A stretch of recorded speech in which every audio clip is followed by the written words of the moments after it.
Alright, so the hype is real on this one. Before we get started, I do want to thank the sponsor of this video. This video is brought to you by NordVPN. NordVPN is a VPN service that protects you, your accounts, and your data from the ever-prying eyes and the spies of the internet. In this modern-day world where personal information is a valuable commodity and even a currency, it is ever more important to protect you and your personal information. Thus, I bring this to you. And since we're all movie buffs and TV show fans here, NordVPN allows you to watch your favorite content even if you're abroad, changing your virtual location with one click. You can choose between over 5,100 servers in 60 countries, so option. Yeah, could have used that service to entertain myself, said the entire McAllister family. So click the link below, go to nordvpn.com/Johns, enter coupon code Johns to get yourself a 2-year plan at 73% off, and even get yourself an extra month for free, cause 'tis the season. And thank you once again to NordVPN for sponsoring this video. I do appreciate it. And now, no messing around, here we go.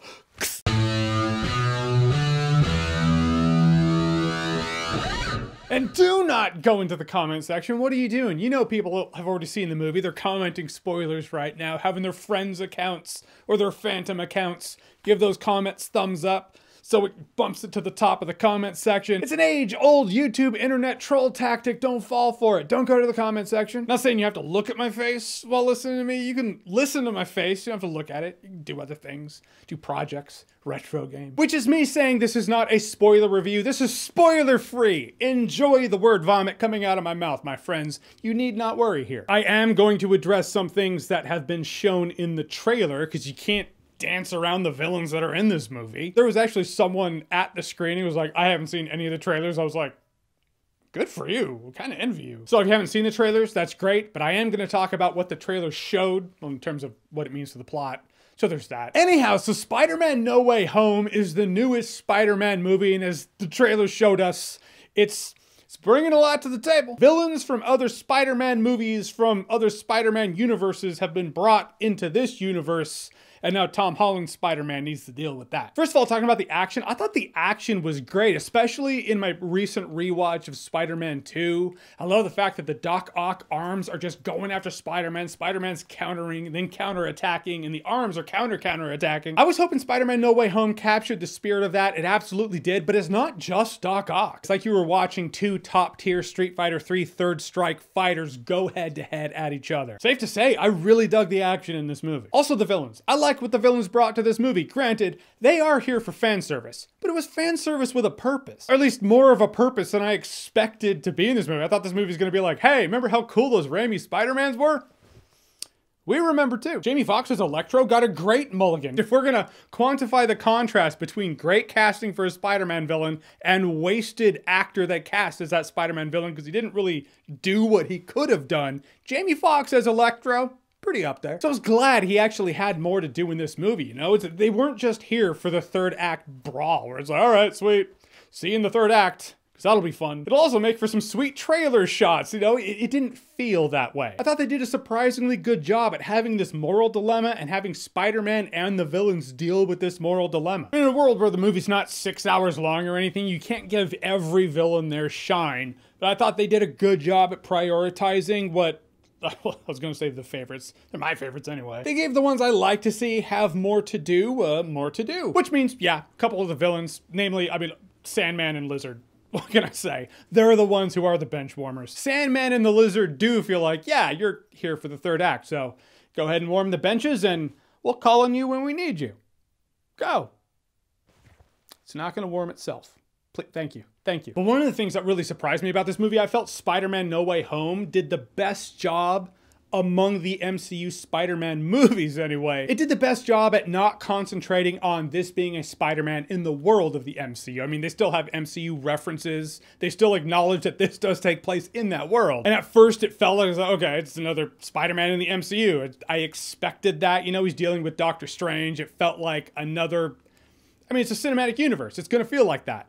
Until this stops feeling like that. At a point, this movie focuses up. It's Spider-Man dealing with Spider-Man villains, which is how I personally like Spider-Man to feel. It's like Spider-Man in his own little sandbox of Spider-Man. It's not like they're like, MCU? What's that?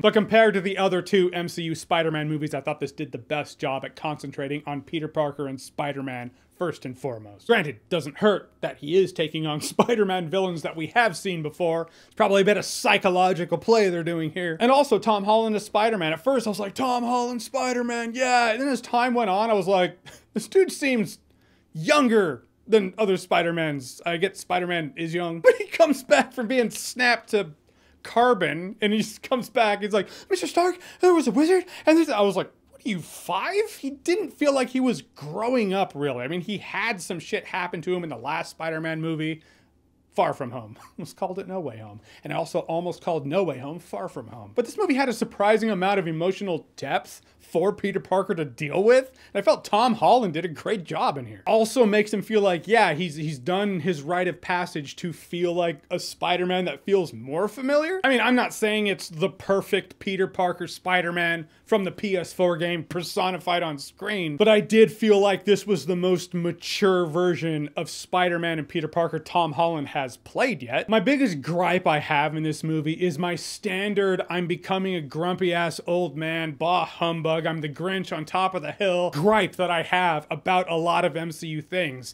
And that's the balancing of tone. There are some moments where it's like, oh yeah, that seems heavy. That should probably stay for a little bit. Don't go right to the you went to the jokes. It's not just jokes. Sometimes the joke juggling actually does work. Other times I was like, you just compromised the tone. You did that. You did the thing. Example, this movie starts out with some epically dark tone. I was like, oh, okay, here we are. You got us caught up to speed with some voiceover and now it's going down.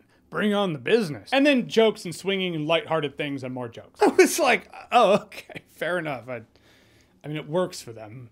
They make a lot of money. There is a thing that happens in Spider-Man No Way Home that I've seen other movies and TV shows do. We've all seen it. Where there's a character and then out of the blue, they just pull an ability out of their ass and now they can do a thing they've never been able to do before. And they can do it like that. Yeah, that happens in here and it's really glaring and I don't buy it. But for me, for the most part, Spider-Man No Way Home, I had a lot of fun. It is a fan service smorgasbord of Spider-Man versus Spider-Man villains that we've seen in other Spider-Man movies. But I was surprised at what it did for the depth of Peter Parker's character in this movie. And actually what it did for some of the villain characters in this movie that I just expected to come in for the last act to just have a big brawl, have a big fight. It had a bit more than that. I appreciate that. I'm a little biased when it comes to Spider-Man though. I admit that, absolutely. I own all of the Spider-Man movies on 4K. The great, the good, the bad, the middle of the road, I own them all. I'm an optimist. I try to find the best that a Spider-Man movie has to offer. This was a really fun one and I'll end up buying it on Blu-ray or 4K. Or it's a Spider-Man No Way Home. I hope you like it. I was gonna say, have you seen it? What did you think about it? Comment below, let me know, but I'm not going to. Because sending you to the comment section is just dooming you to see spoilers. Don't do that. Don't even go down to the comment section to blindly type in just for the sake of the algorithm. Don't do that. I don't care about the algorithm. I care about you optimally enjoying your entertainment. However, as always, if you like what you've seen here and you want to see more, click right here to see more.